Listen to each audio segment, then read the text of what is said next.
अस्सलाम वालेकुम students, this is Ibrahim. Mock का हमारे पास एक बड़ा ज़बरदस्त सवाल क्वेश्चन नंबर 7 5 नंबर का था। सवाल की रिक्वायरमेंट वही वाली, under the applicable corporate laws critically discuss the direction given by the Safdar Hasnain. On 23 May 2023, a renowned investor, Maroof Shah, agreed to sign a rupees 45 million investment agreement for 5 years with Okara Asset Management Limited. He paid through a check from his bank account directing OAM to execute the agreement under the name of Kausar Associates. सही है, मैं कुछ और हूँ, agreement किसी और नाम से करा रहा हूँ, instead of his own name. During an internal audit, it was identified that the Maroof Shah had not provided documentation regarding his connection with KA despite multiple requests. As a result, the issue was promptly escalated to Safdar Hussain, CEO, who directed the team to report it to the investigation agency and the commission. Safdar Hussain also directed the team to consult the legal division of another company where he holds a directorship for further guidance on this matter. सवाल 5 number का है। Under the applicable corporate law, critically discuss the direction given by Safdar Hussain. प्यारे बच्चों, सही है। इसको आप इस तरीके से समझने की कोशिश करिएगा मेरे बच्चों। सवाल बड़ा क्लियर है, सवाल बड़ा क्लियर है। सवाल है मनी लॉन्ड्रिंग का, सही है। जब सवाल मनी लॉन्ड्रिंग का है तो इसका मतलब है चूंकि ये मनी लॉन्ड्रिंग किस कंपनी में हो रही है या फिर कौन है, एनबीएफसी, ठीक है। सवाल में लिखा हुआ एसेट मैनेजमेंट कंपनी है, सही है। तो इसका मतलब अच्छा, और मनी लॉन्ड्रिंग से रिलेटेड हमारे पास एएमएल एक्ट भी दो कानून मौजूद है, सही है। अब मैंने ये देखना पड़ेगा कि मेरे पास एनबीएफसी से रिलेटेड, मनी लॉन्ड्रिंग से रिलेटेड कुछ लिखा हुआ है। अगर लिखा हुआ है तो मेरा मेन आंसर वहां पे होगा और फिर उसके बाद एएमएल एक्ट से भी आंसर होगा। तो दोनों चीजों को मैंने देखना है, ठीक है। अच्छा, मैं एक काम ये करता हूं, वापस अपने आंसर में आते हैं बच्चों। अगर मैं देखूं सवाल को, as per NBFC regulation, prevention of NBFC involvement in money laundering, terrorist financing and other illegal, all NBFC shall ensure the prevention of money laundering and other illegal trades and abide by such law, directives and circular as may be issued by the federal government or the commission to safeguard the NBFC against involvement in money laundering activities, notwithstanding generality of an NBFC. इसका मतलब अगर आप यहाँ पे law देखें तो ये आपको लिंक कर देता है AML एक्ट से। इस कानून को अगर मैं देखूं तो ये मुझे एएमएल एक्ट की तरफ लेके जाता है। फिर सबसेक्शन 2 में वो कहता है कि इररिस्पेक्टिव जो भी ऊपर लिखा हुआ है, notwithstanding with the generality, the NBFC shall comply with the following condition, सही है। It shall determine the true identity of the prospective customer, it shall accept money from a customer only after ensuring that an account has been open in the name of the customer, it shall establish effective procedure for obtaining identification from customer and devise a policy. इस तरह की बातें करता है। तो सवाल में जो लिखा हुआ है, सवाल में क्या लिखा हुआ है, सवाल में ये लिखा हुआ है, under the applicable corporate laws critically discuss the direction given by the Safdar Hasnain. और अगर आप यहाँ पे देखें तो सफदर हसनैन ने क्या डायरेक्शन दी है, सफदर हसनैन ने यहाँ से लेके यहाँ तक डायरेक्शन दी है ना बच्चों। रिपोर्ट करो इन्वेस्टिगेशन एजेंसी और कमीशन को और दूसरे वालों से कंसल्ट करो। ये दोनों चीजें मुझे एनबीएफसी रूल्स एंड रेगुलेशन, तो मैंने स्टूडेंट कॉर्नर में ये भी लिखा हुआ है ताकि पता चल जाए कि क्या ये एनबीएफसी रूल्स एंड रेगुलेशन से आंसर है भी कि नहीं।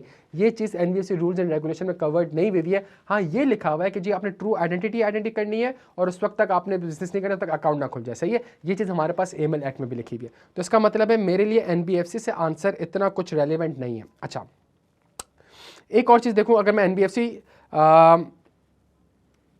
रूल्स में अगर आप जाएं, रेगुलेशन के बाद अगर एनबीएफसी रूल्स में जाएं तो एनबीएफसी रूल्स में भी लिखा है कि NBFC shall follow direction issued to protect the NBFC against the involvement money laundering, सही है। अब मैं आता हूं एएमएल एक्ट के ऊपर, सही है। Reporting entity means, AML act apply किसके ऊपर होगा, रिपोर्टिंग एंटिटी के ऊपर। रिपोर्टिंग एंटिटी ने रिपोर्ट करना है। Reporting entity means financial institution and DNFBP. DNFBP हमें पता था, डेजिग्नेटेड नॉन फाइनेंस बिजनेस, जो हमारे पास थे, अकाउंटेंट हो गया, लॉयर हो गया, जूलियर्स हो गए, रियल एस्टेट हो गया, तो वहाँ तो फॉलो नहीं करता। फाइनेंशियल इंस्टीट्यूशन, फाइनेंशियल इंस्टीट्यूशन की डेफिनेशन में देखो, includes any person carrying on any one और more of the following activities, acceptance of deposit, lending, financial leasing, money और वैल्यू ट्रांसफर, इशुइंग और trading in money market instruments. तो भाई ये जो काम आप देख रहे हो, individual and collective portfolio management, तो अगर आप ये काम देख रहे हो प्यारे बच्चों, तो इसका मतलब है ये काम तो म्यूचुअल फंड्स का होता है, ये काम तो एएमसी का होता है। तो इसका मतलब है एएमएल एक्ट में जो फाइनेंशियल इंस्टीट्यूशन की डेफिनेशन दी है, एएमसी उस डेफिनेशन में फॉल करता है, और जब वो उस डेफिनेशन में फॉल कर जाता है तो वो अल्टीमेटली बन जाता है रिपोर्टिंग एंटिटी, सही है। रिपोर्टिंग एंटिटी में आ जाता है, ठीक है। अच्छा, और आगे बढ़ते हैं। और ये सारा आंसर आपने लिखना नहीं है, मैं आंसर बना कैसे रहा हूं, कौन सा लॉ लगा रहा हूं, ये मैं समझ रहा हूं, सही है। अब वो कहता है conducting CDT, every reporting entity, चूंकि वर्ड लिखा हुआ है एवरी रिपोर्टिंग एंटिटी, और मैंने कंक्लूड कर लिया कि रिपोर्टिंग एंटिटी है, shall conduct CDD in the manner as may be prescribed in accordance with the provision of this act in the following matter: entering into business relationship, conducting an occasional transaction, whether there is a suspicious, सारी चीजें करनी है. Every reporting entity shall identify the customer and verify the customer identity on the basis of documents, identify the beneficial owner, understand the obtain information of the purpose and intended nature of the business, monitor the business relation. ये सारे काम आपने करने चाहिए. अगर आप inability to complete CDD and tipping off, अगर आप सीडीडी कंप्लीट नहीं कर सकते, जो सवाल में है कि वो आप डिटेल मांग रहे हो, डिटेल नहीं दे रहा, your reporting entity is unable to complete CDD requirement, it shall not open the account, commence business relation or perform the transaction, or shall terminate the business relation if any, and shall promptly consider filing a suspicious transaction report in relation to a customer. ये चीज़ें करनी है, ठीक है. इसका मतलब है, अगर मैं सवाल में देखूं तो मैं सवाल में कहता हूं कि जी एक बंदा मेरे पास आया 45-50 लाख रुपए का चेक दे रहा है, चेक उसने अपने नाम से दिया हुआ है, अकाउंट किसी और नाम से खुलवा रहा है, तो यार मसला ये है कि मैं ड्यू डिलीजेंस नहीं कर पा रहा, मैं बेनिफिशियल ओनर को एस्टेब्लिश नहीं कर पा रहा, मैं इस ट्रांजेक्शन को नहीं समझ आ रही, मनी लॉन्ड्रिंग लग रही है मुझे, ठीक है. तो मैं उसका अकाउंट नहीं खोलूंगा, मैं उसका बिजनेस कमेंस नहीं करूंगा, मैं ट्रांजेक्शन नहीं करूंगा, और चूंकि कस्टमर ड्यू डिलीजेंस ही नहीं हो पा रही है, तो मुझे फौरन से रिपोर्ट करना होगा सस्पिशियस ट्रांजेक्शन रिपोर्ट. किसको करना होगा? यहाँ पे एक्ट में हमारे पास सेक्शन 7 आ जाता है, procedure and manner of furnishing information by the reporting entity. Every reporting entity shall file with FMU, not commission, not investigation agency. Every reporting entity shall file with FMU to the extent and in the manner prescribed by the FMU report of suspicious transaction conducted or attempted through such reporting entity if it knows, suspect or has reason to suspect that the transaction of a pattern of transaction with the transaction is part involve funds drive from, मतलब कुछ भी हो सकता है, सही है, has no apparent lawful purpose. तो इन सारी चीज़ों को प्यारे बच्चों अगर मैं देखूं, इन सारी चीज़ों को अगर मैं देखूं, तो इन सारी चीज़ों में उसके बाद मेरा आंसर बड़ा प्रिसाइज होगा, बहुत प्रिसाइज आंसर होगा बच्चों, और आंसर ये होगा. तो ये जो लेफ्ट वाला बॉक्स दिख रहा है, मैंने रेलिवेंट कानून आपके लिए रखे हुए कि कैसे कानून से मैं बना के उसको एक बनाता हूँ कि हाँ इसके ऊपर ये कानून अप्लाई होगा, और फिर उसके बाद उसको ड्राफ्ट करें. Safdar Hasnain to report to the commission is not correct. Commission को रिपोर्ट करना या इन्वेस्टिगेशन एजेंसी रिपोर्ट करना is not correct.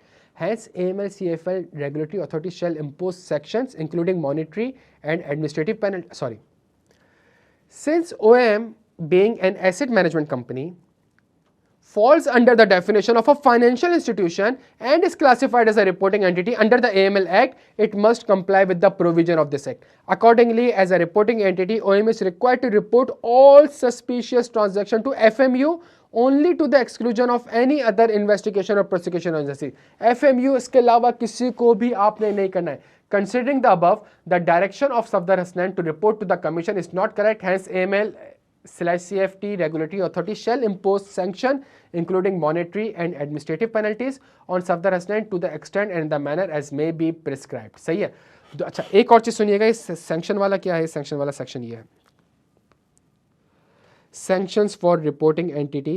If any reporting entity or natural person contravenes any provision of section this, it may subject to sanctions as mentioned under clause H of 6A of this act. 6A क्या है? 6A प्यारे बच्चों ये है जो आपसे कहता है AML CFL regulatory authority means the regulator SRB as specified in Schedule 4. They shall exercise the power and perform the function as set out in this act and prescribed under. AML CFL regulatory shall exercise the following powers and functions. जो regulatory body होगी, SECP होगा, वो क्या कर सकता है? अगर आप इन requirements से non compliance करेंगे, अगर इन compliance से non compliance करेंगे, तो impose sanction including monetary and administrative penalties. ये आपके ऊपर penalty लग जाएगी प्यारे बच्चों. AML Act का एक बड़ा ज़बरदस्त सेक्शन है disclosure of information. The director,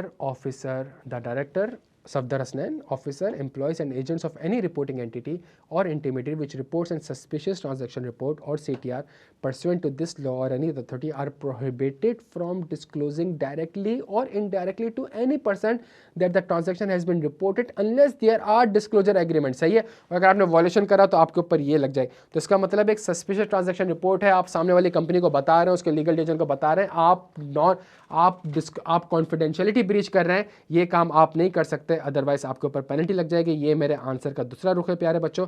under the act it is prohibited to disclose directly or indirectly to any person that any suspicious transaction has been reported based on the above direction. That the matter of Maruf Shah should be consulted with the legal division of another company is not appropriate, since such an act will be considered as a criminal offence and shall be punishable a maximum term of 5 years imprisonment or a fine which may extend to 2 million rupees or both. तो प्यारे बच्चों, मैं ये जो उल्टे हाथ पे लिखा हुआ है ये सबसे इंपॉर्टेंट चीज़ है कि मैं किस तरीके से डिफरेंट लॉज से आपको ये कंक्लूड कर पा रहा हूँ कि एएमसी है तो ये फाइनेंशियल इंस्टीट्यूशन की डेफिनेशन फॉलो करेगा, फाइनेंशियल इंस्टीट्यूशन की डेफिनेशन फॉलो करेगा तो रिपोर्टिंग एंटिटी अप्लाई हो जाएगा। रिपोर्टिंग एंटिटी है तो रिपोर्ट क्या करना है, सस्पिशियस ट्रांजैक्शन रिपोर्ट करना है। किसको करना है, सिर्फ और सिर्फ फाइनेंशियल मॉनिटरिंग यूनिट को करना है, इसके अलावा किसी को नहीं करना। कब करना है, कैसे करना है, जब आप कस्टमर ड्यू डिलिजेंस कर रहे होंगे तब पता चल जाएगा। जब कस्टमर ड्यू डिलिजेंस हो गई उसके बाद जाके कोई ट्रांजैक्शन हो रही है तब पता चलेगा। वो आपने प्रॉम्प्टली बेसिस पे कम्युनिकेट करना है, उसके अलावा आपने किसी को कम्युनिकेट नहीं करना। अगर आपने इन सेक्शंस के खिलाफ वर्जी करी तो आपके ऊपर पेनल्टी और पनिशमेंट लग जाएगी बच्चों। Thank you so much.